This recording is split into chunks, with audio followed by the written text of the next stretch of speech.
ating bisita po ngayong umaga. Talapin natin po si Ma'am Rainy Iridana. Assist po naman ito. Naging teacher ko mga kailangan pa rin. Talaga sa kanya, napaka-breakthrough student.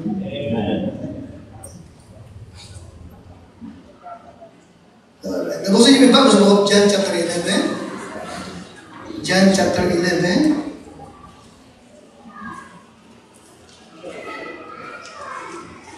At patuloy mo pray, yung ating pong anniversary this coming March 21.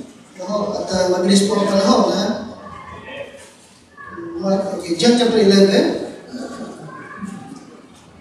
Nandiyan na po kayo? John chapter 11. At babasahin ko po muna from verse number 1 to number 14. So, ganyan lang po muna ako. At mamaya po tayo magkakaroon ng hangin-hingin pagbasa. Ako muna. John 11. Now, a certain man was sick named Lazarus of Bethany, the town of Mary and her sister Martha. And kayo? It was that Mary which anointed the Lord with ointment and wiped his feet with her hair, whose brother Lazarus was what? Sick. Therefore, his sisters sent unto him, saying, Lord, behold, he whom lovest is what? Sick. Sino may sakit? Si Lazarus. Okay? At ang kanyang kapatid ay si Mary and Martha. Ha? When Jesus heard that, he said, this sickness is not unto death, but for the glory of God, that the Son of God might be glorified thereby. Now Jesus, again, loved Martha and his sister. Sino yung sister niya? Mary. And again, Lazarus. When he had heard, therefore, that he was what? Sick. Ano nangyari? He abode 2 days still in the same place where he was. Gusto niya ba? Okay. Na twice na binanggit na mahal ng Panginoon itong magkakapatid na ito. Di ba alam eh? Amen? Now, nasa mula yung lugar ng Panginoon. Ha? At nagpaabot sila naman sa Lord, yung iniibig kong sila sa Lord ay may sakit. Okay? But then, agad bang dumating ang Panginoon sa kanila? Sabi ko, mahal ako ng Lord. Mahal sila ng Lord. Siguro, pag tawag ay agad siyang pupunta. Di ba alam eh? Amen? May mga prayer pa ba? Okay? Na minamadali mo siya, pero hindi agad dumating. Amen. Di makapagtawag ka ba sa Panginoon na inaakala mo na sa Panginoon kami tapat, matulungin, mabait, mapaglingkod, ay agad darating. Now, ito yung pangyayari. Bakit wala pa siya? Samantalang alam ko ako'y iniibig niya. Now, according to verse number 6, verse number 6, 2 days pa ang dumaan, pero hindi agad siya nagpunta. Pagdagan, samantalang alam niya may sakit itong si Lazarus. Then after that, he said to his disciples, let us go into Judea again. His disciples said to him, Master, the Jews of late sought to stone thee, and goest thou thither again? Jesus answered, Are there not 12 hours in the day? If any man walk in the day, he stumbleth not, because he seeth the light of this world. But if a man walk in the night, he stumbleth, because there is no light in him. This thing said he, and after that he said unto them, Our friend Lazarus sleepeth, but I go that I may awake him out of sleep. Then said his disciples, Lord, if he sleep, he shall do well. Andiyan na kayo, ha? Now, howbeit Jesus spake of his what? Death. Oh, patay na pala. Okay, oh? Patay na pala. But again, alam ng Panginoon, patay na. Amen? Amen. Amen? At twice na binanggit na mahal niya ang mga magkakapatid. Are you listening? Okay, and then nagpaabot na ng mensahe, Lord, yung iniibig mo, may sakit. Pero hindi agad siya napunta at 2 araw pang lumipas. Ngayon, patay na yung kanyang iniibig. Amen? Bakit hindi agad siya sumugod? Bakit hindi agad siya napunta? Samantalang iniibig niya yung mga taong ito. Ha? Now, nasa mo? Ha? But they thought that he had spoken of taking of rest in sleep. Then said Jesus unto them plainly, Lazarus is what? Dead. Lazarus is dead. And I am glad for your sakes that I was not dead, to the intent ye may believe. Nevertheless, let us go unto him. Huwag natin kalimutan, God's way. God's time is not our time. Amen? And our ways are not His ways. Amen, Gisa? Amen? At yung ating pag-iisip ay hindi gaya ng kanyang pag-iisip. Okay? Now, verse 17 to number 20.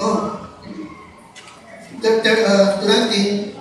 verse number 17 to 44, tatayo tayo lahat para sa ating scripture reading. Okay, tayo lahat? Alright. Tayo ka lang ng passage reading. Then when Jesus came, He found that He had lain in the grave 4 days already.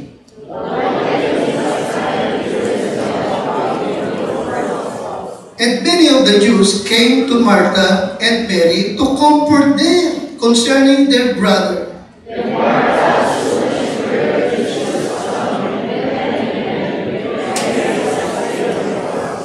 Then said Martha unto Jesus, Lord, if thou hadst been here, my brother had not died.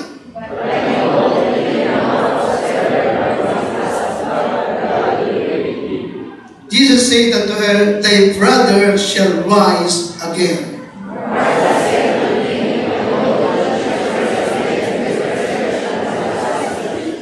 Jesus said unto her, I am the resurrection and the life. He that believeth in me, though he were dead, yet shall he live.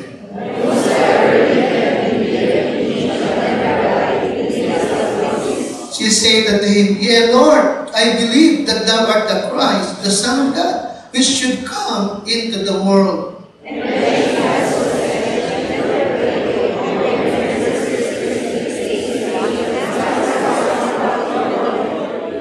As soon as he heard that, she arose quickly and came up to him.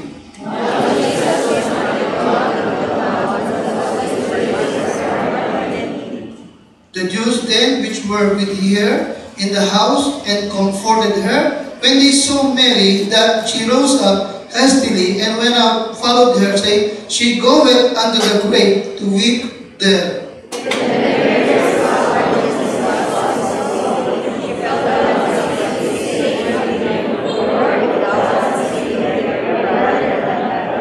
When Jesus therefore saw her weeping, and the Jews also weeping, which came with her, he groaned in the spirit and was troubled. And said,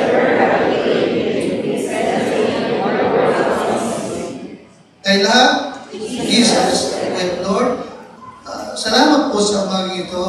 Salamat po sa mga awitin. Salamat po sa mensahe ng Sunday School lesson. Salamat po sa mga panauhin. At sa lahat ng anak mo, tinigin mo dito ngayong umaga. Dakilang Diyos, ako yung patuloy patubayan, bigyan ng lakas, ng kapangyarihan, at ng salita sa aking bibig. Mamusap ka dakilang Diyos at makatanggap nawa lahat ng ibang anak ng pagpapala ngayong pong umaga. Ito'y aking dalangin at sinasamo at ipinagpapasalamat sa dakilang pangalan po ng aming Panginoong Jesus. Amen. Bumukulat po lahat.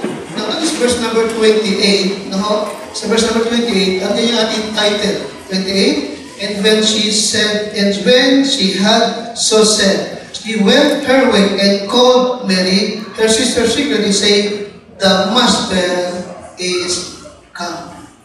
Okay, gulitin niyo po yan at yung ating title, the Master is come and called for thee. Now, makikita nyo, no? Sabi ni Martha, Lord, if thou hast been here, kung narito ka lang sana, hindi sana namatay ang aming kapatid. At magiging itong si Mary, ay nagsabi sa verse 28, okay, sabi ni Mary, ganun din, okay, Lord, okay, kung narito ka lang sana, hindi sana namatay ang aming kapatid.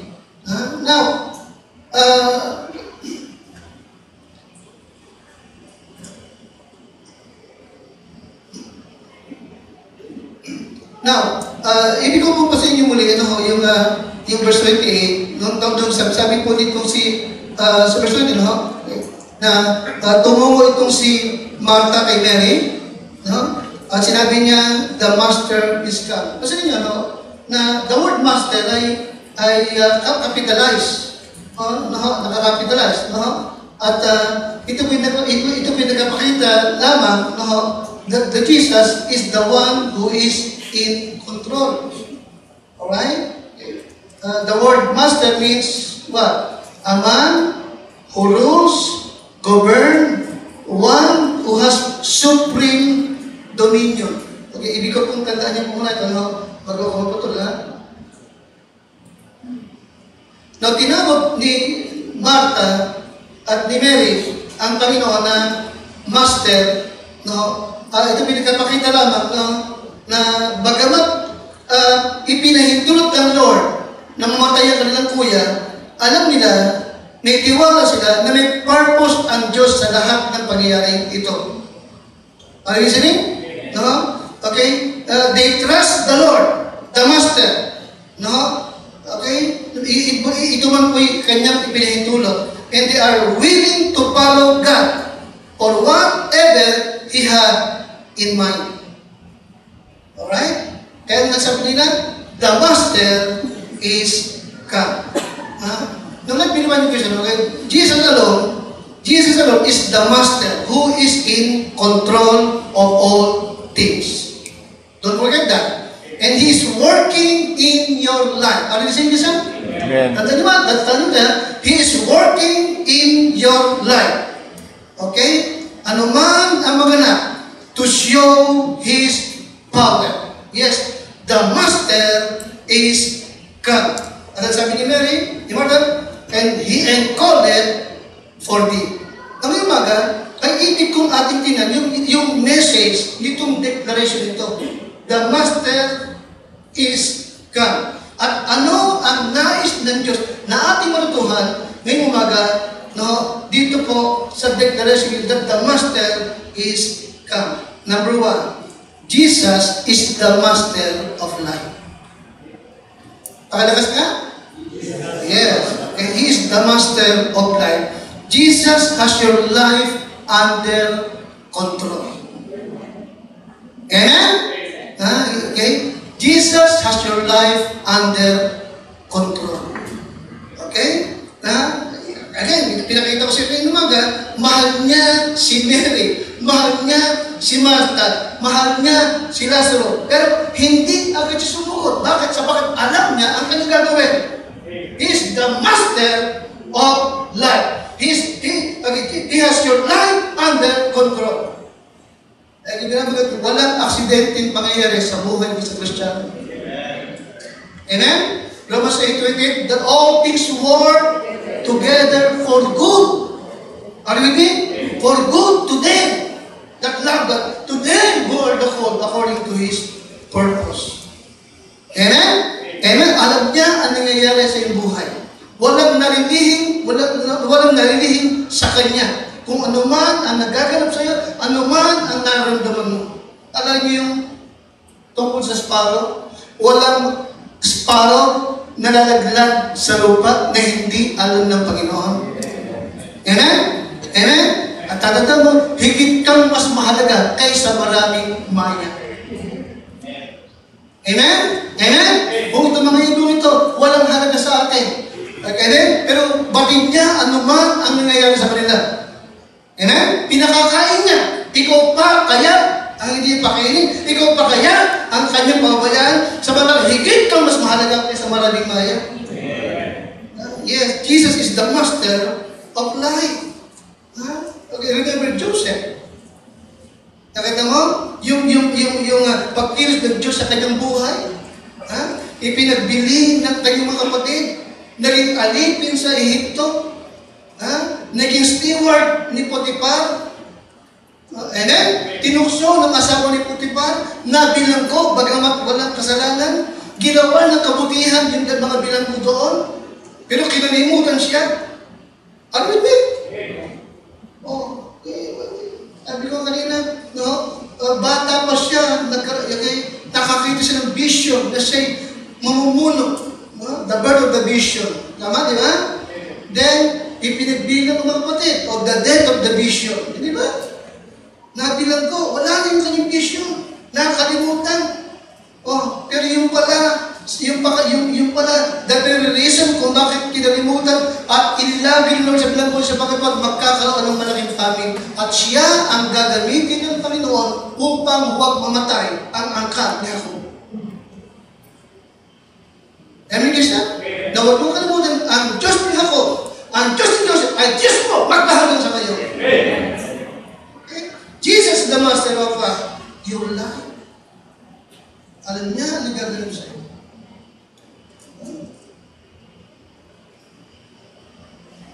Your life may seem to be out of control, but Jesus is the master of your life.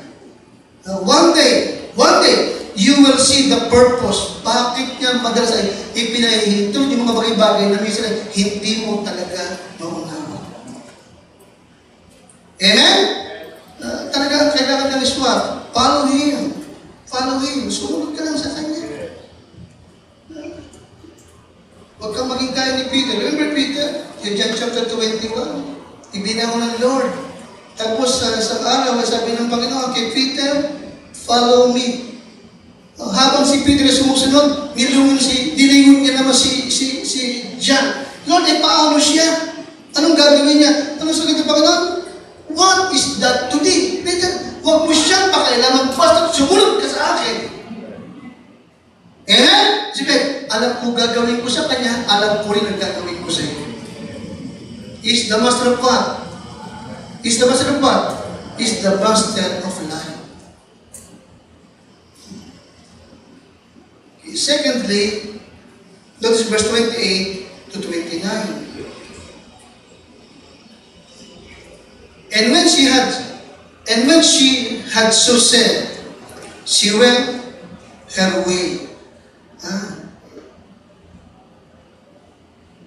And called Mary, her sister, secretly saying, the master is coming, call it for thee. So this is verse number 20. As soon as she heard that, she arose quickly and came unto him. Tapos niya, kaagad nagkaroon siya ng sigla, kaagad nagkaroon siya ng buhay. Samantalang kanina ay talagang nagdadalamhati siya. Humahagulgol siya sa pagkamatay ng kanyang kapatid. Dapat nung kanyang mapakinggan, the master is come at tinatawag ka. Naroon agad nabuhay ng Espiritu. Sumigla siya. At kanyang tinawag ang ating Panginoon. Secondly, Jesus is what? He is the master of joy. And number one, the master of what? Or life. Life. Number two is what? Pero siyang layo din sa buhay mo. Okay. Walang magaganap sa buhay mo na hindi niya alam. Alright?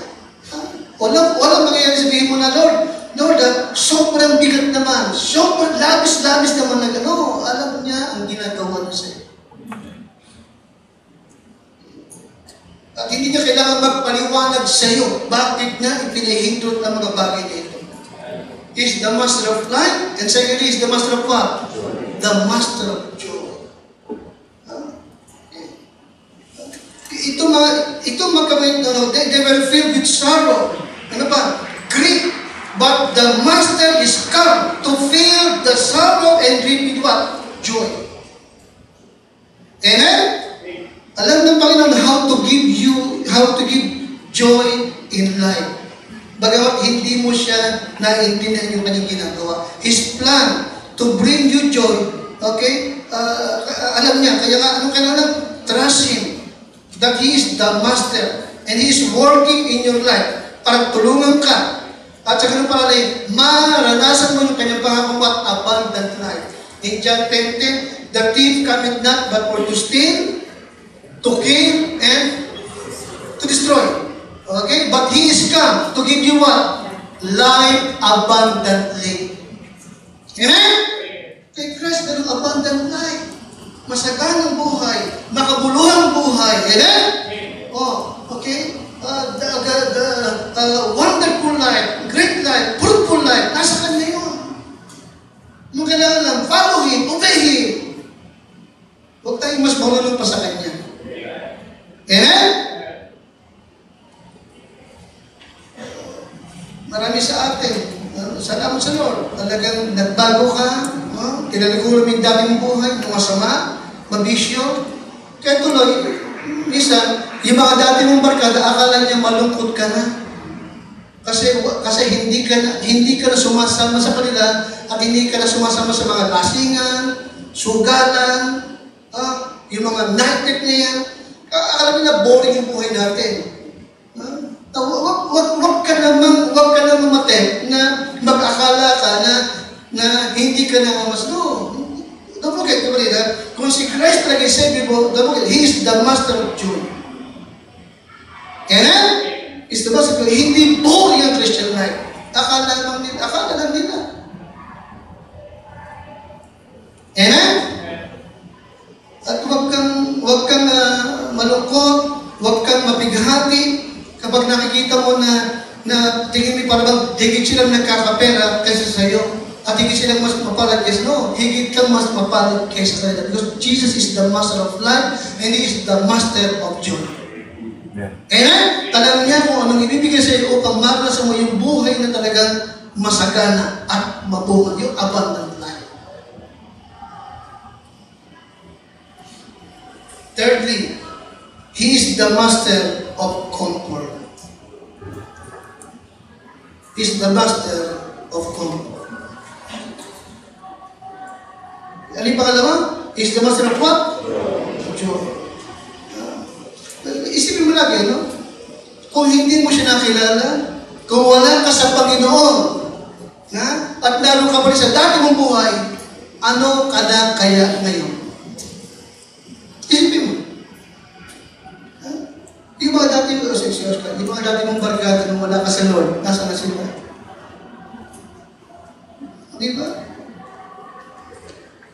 Yung mga dati mong barkada, Brother Ruel, nung wala ka sa Lord, nasa na sila?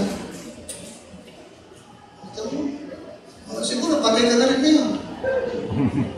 Totoo naman, di ba? Kaya napakabuti niya. Natagpuan kanya.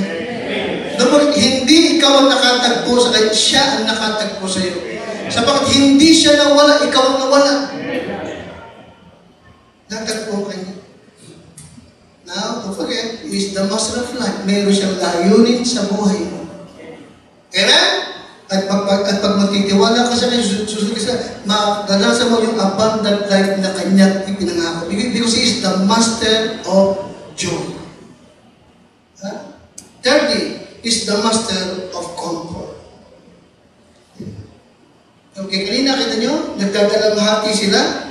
Pero kita mo, nung siya biglang dumating, agad silang tumayo. At kanilang tinungo agad ang ating Panginoon. Notice verse number 32.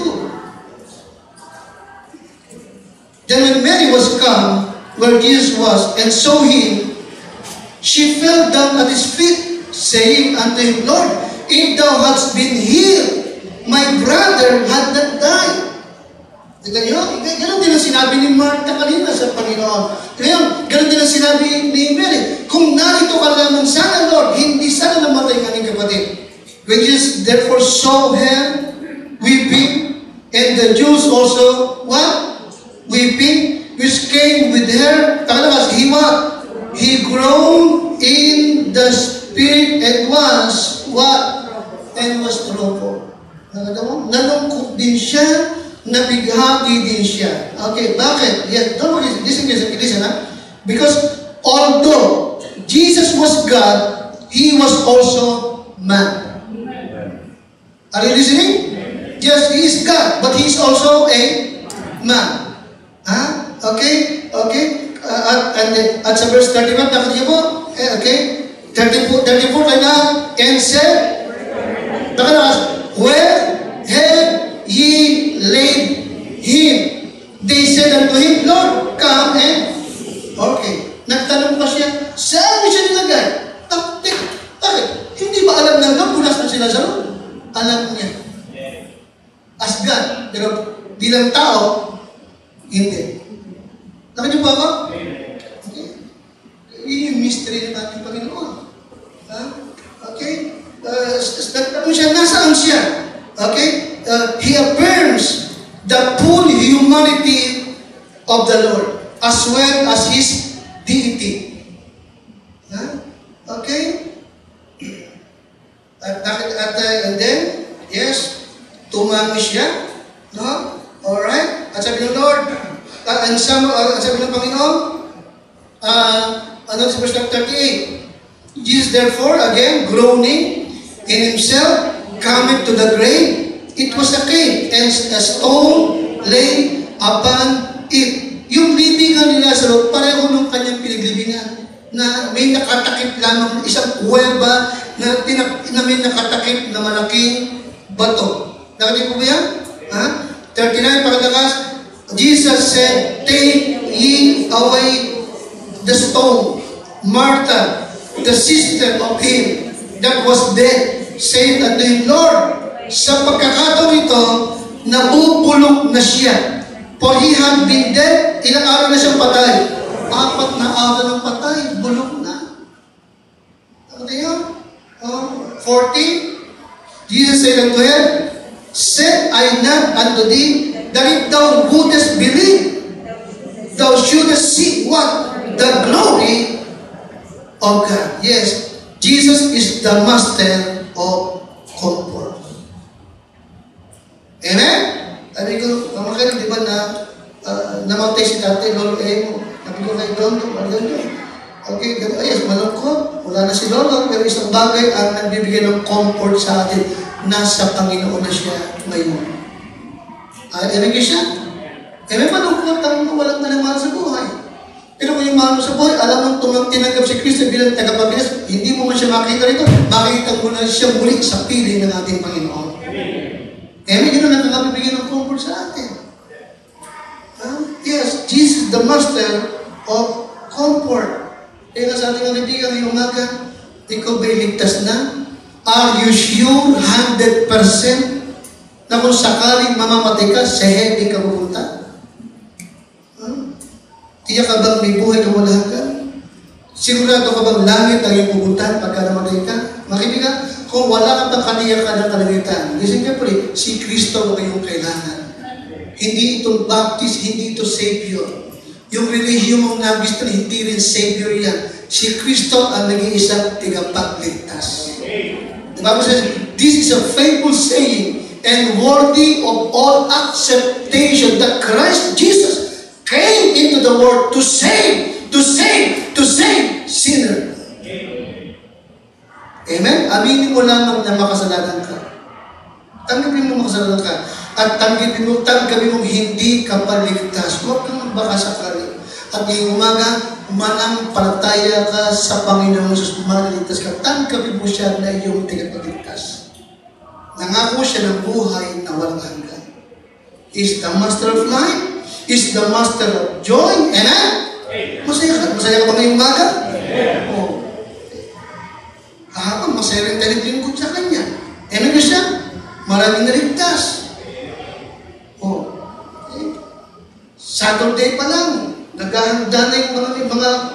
mga awit natin.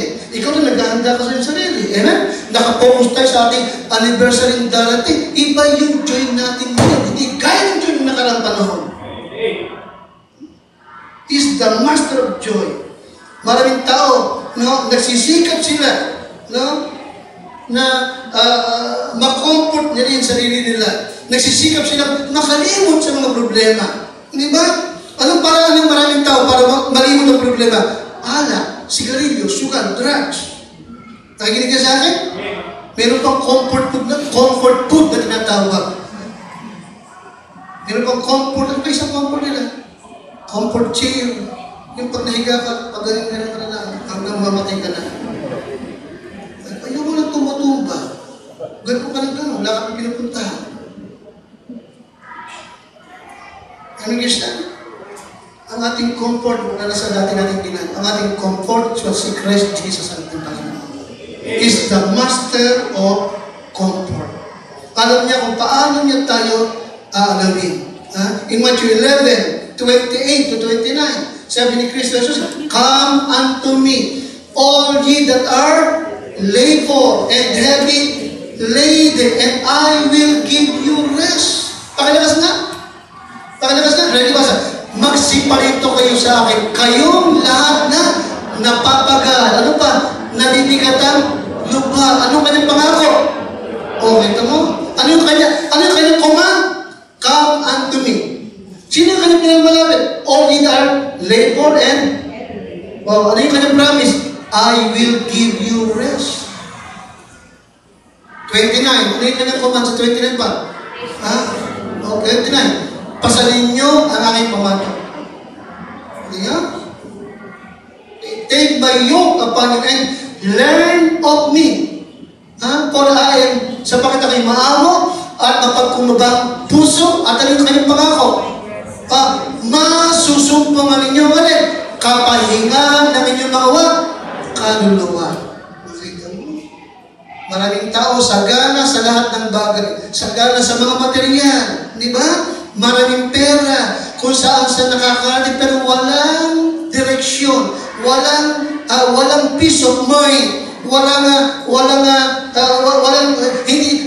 kasiyahan sa lahat ng nagagawa. Bakit? Sa akala nila, sila yung body na meron kang soul. Yung soul mo, hindi kailangan ng mga material na bagay na meron ka. Kaya inulit ko lagi, maraming ito sagana sa lahat.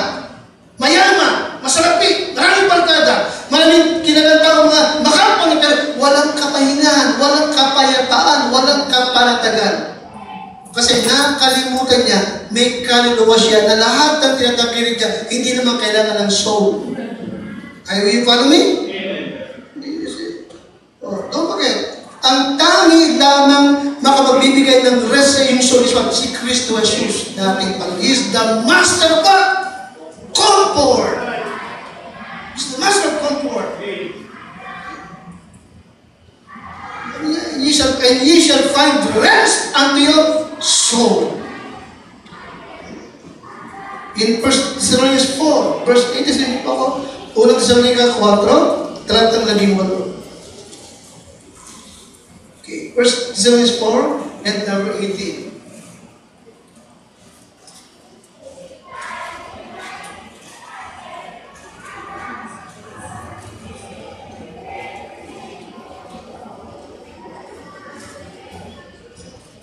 Nakatayin ko lang? Nakatayin po? Yung verse number 8, chapter 4 and number 18. Ready? O 17, 18, ready? "Then he which are alive and remain shall be caught up together with them in the clouds to meet the Lord in the air. And so shall we ever be with the Lord. Wherefore, what? Comfort. Comfort one another with this word." Okay? Now, anong tinutukoy nito na nakakabibigay ng comfort? Ito po yung muling pagbalik ng ating Panginoon Kristo. To rapture His saints. Okay? Now, paano ito nagbigay ng comfort? Yes, ito po yung comfort because it is a promised event. Amen? It is a promised event na isang araw mula ngayon, magaganap ito na lahat ng ligtas ay kukunin lahat ng Panginoon upang sumakanya forever and ever. He is the master of comfort. He is coming again. The Bible says, sabi ng asap ng Biblia, no, sa verse number 16, sapagat for the Lord Himself shall descend from heaven. Ang Panginoon din ang baba mula sa langit. Mayroong isang sigaw, may tinig ng arkanghel, at mayroong pakakakak na Diyos, at ang mga namatay kay Kristo nung siya unang mabubuhay. At tayong natitirang buhay ay aagawin. Aagawin. No? Together with them in the to meet the Lord in the air.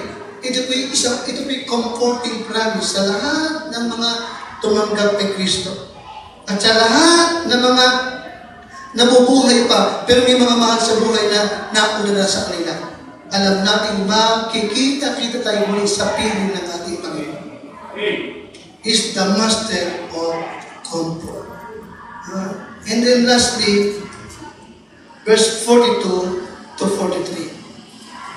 42 to 43. In verse 41, they took away the stone from the place na doon ay nakalagay si Lazarus sa loob. At she nag-praise of the Lord, Father, I thank thee that thou hast heard me, and I knew that thou hearest me always. But because of the people which stand by, I said it, that they may believe that thou hast sent me. 43, tayo po lahat. And when he thus had spoken, he cried with a loud voice, pakalakas, Lazarus, come forth! And then, Lazarus, lumabas ka dyan. In verse 44, tayo lahat, 44, and he that was dead came forth, bound hand and foot with grave clothes, and his face was bound about with napkins, parang mami. Jesus said unto him, loose him and let him go. Ito niyo po, nabuhay sila sa roon. And then, bulok na. But also, bulok na, apat na araw na patay. Bulok na, nabuhay pa. Alilisip nila. Alam mo sabihin, pamulit, Jesus is the master of miracles. Okay, ano pangulit? Pakalakas kami, He is the master of what? Jesus is the master of miracles. Okay? Kailangan pang sabihin, kailangan pang tawagin, Lazaro! Kasi siguro kung sinabi niya, lumabas ka dyan, baka lahat ng patay nagbangon. Amen? Lazaro, ikaw lang ang babangon. Iba, dyan muna kayo. Yan na siya? He is the master of miracles. Okay? Don't forget siya, ha? Tanda yung nag-ibig ha? There is no miracle without impossible. Pakilakas nga? Kung kaya mo, hindi mo kailangan ng milagro. Sapagkat hindi mo kaya, wala kang pagkukunan, wala ka talagang magawa. Lord, ikaw lang ay naasahan ko. Yes, kaya yung miracle ang darating sa buhay. Kung kanya may pagkakaloob, walang makakahadlang. Okay. We will never see God do the miraculous in our life if you live on the east. Kaya magtiwala ka sa Kanya. Umasa ka sa Kanya. Okay. Those who have seen the miraculous are those who have faced the impossible.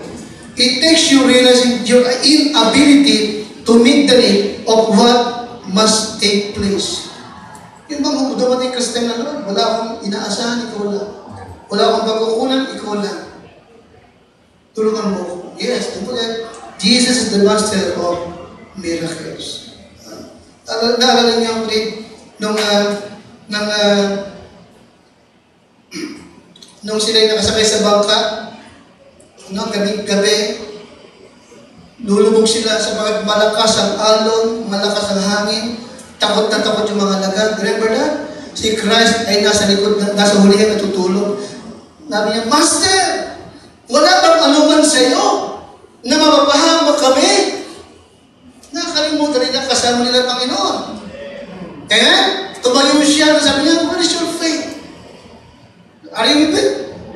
At kanyang ginawa, at kanyang inarap yung hangin at sabi niya, peace, be still! Kaagad yung bagyo tumigil. Yes, he is the master of what? Alam mo, bagyo, sigwa ng buhay mo, kayang patigilin ng Panginoon. Okay. Remember yung 5,000 tao? Ha? Okay, wala siyang ibang mga nagag, Lord, saan tayo kukuha? Nagkakainin nila. Sabi, Lord, anong meron kayo dyan? 5 tinapay at 7 pirasong isdang maliliit. Lord, gaano ito? Sa karaming tao ito. Paubuhay mo sila. Pinagpudol-putol at ibinigay ang mga tao. Kumain lahat, busog lahat, may natira pang 12 basket. Amen? He is the master of what? Ito, kaya niya mag-provide sa iyo ang pangailangan. Magtiwala ka na. Okay. There is no miracle without the impossible. But I believe the greatest miracle is what? Number one, yung kanyang pagkabuhay na muli. Amen? The resurrection of Christ. Amen?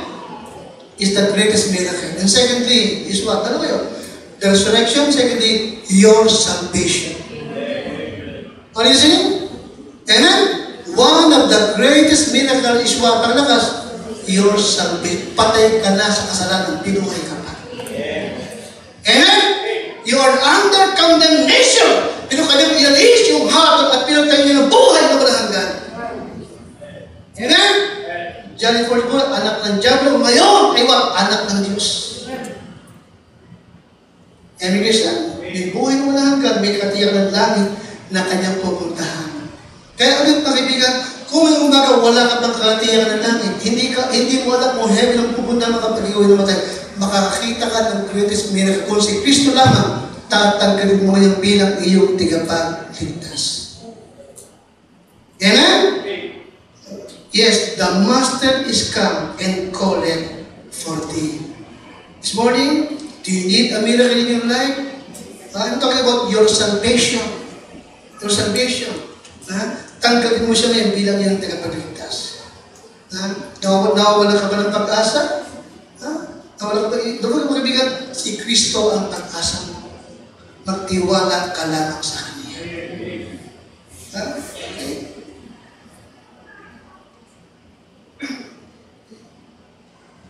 Gano'n makagulo, kapangit ang buhay mo, magkakaroon din ng kalutasan.